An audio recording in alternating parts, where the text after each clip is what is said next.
بسم اللہ الرحمن الرحیم۔ ناظرین محترم، الف ٹی وی کی جانب سے خوش آمدید۔ آج کی اس ویڈیو میں ہم بات کریں گے ارطغرل غازی کی وفات کس طرح سے ہوئی۔ تو ویڈیو میں آگے بڑھنے سے پہلے ہمارے چینل کو سبسکرائب کر دیں اور بیل آئیکن کو پریس کر دیں۔ تو آئیے بڑھتے ہیں ویڈیو کی جانب۔ ارطغرل غازی جو کہ سلیمان شاہ کا بیٹا تھا۔ سلیمان شاہ ایک چھوٹے سے قبیلے قائی قبیلے کا سردار تھا۔ سلیمان شاہ کی دریائے فرات میں ڈوب جانے کے بعد قائی قبیلے کی باغ دوڑ ارطغرل غازی نے سنبھالی۔ ارطغرل غازی نے صلیبی قلعہ فتح کیا اور اپنے والد کی وفات کے بعد اناطولیہ کا رخ کیا، جو آج موجودہ ترکی کے نام سے جانا جاتا ہے۔ اناطولیہ کی فتح ہوئی اور اس کے علاوہ ارطغرل غازی نے بہت ساری فتوحات حاصل کیں۔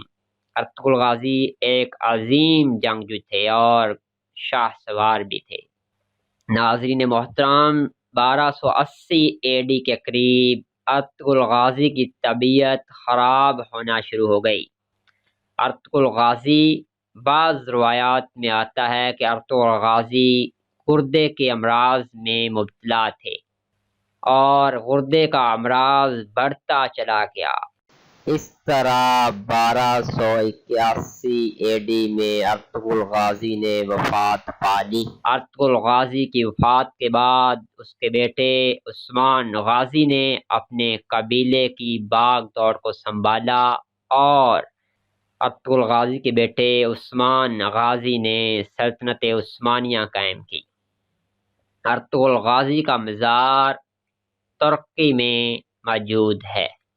ارطغرل غازی کو اسلام کی تاریخ سنہری حروف میں یاد رکھے گی۔ ارطغرل غازی نے اسلام کی سربلندی کے لیے بہت سی فتوحات حاصل کیں اور اسلام کا نام بلند کیا۔ اگر آپ کو ہماری ویڈیو اچھی لگی تو ہمارے چینل کو سبسکرائب کر دیں اور ویڈیو کو اپنے دوستوں کے ساتھ شیئر کریں۔